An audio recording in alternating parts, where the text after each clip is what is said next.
मुक्षीयामामुतः गन्धद्वारां दुरादर्शां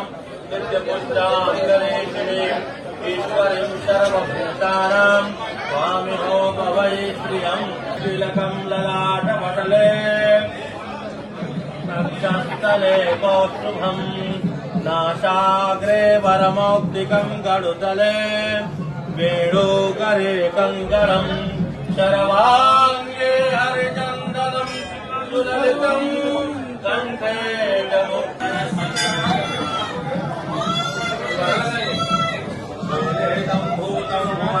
भविष्यत्परिगृहेतमृतेन सर्वं येन चित्रायते सप्रहोता तन्मे मनः शिवजभाव्येन शिवोहते नितामानसमहिमादो जायाश्च पूरुषः पादौ सत्त्वं भूतानि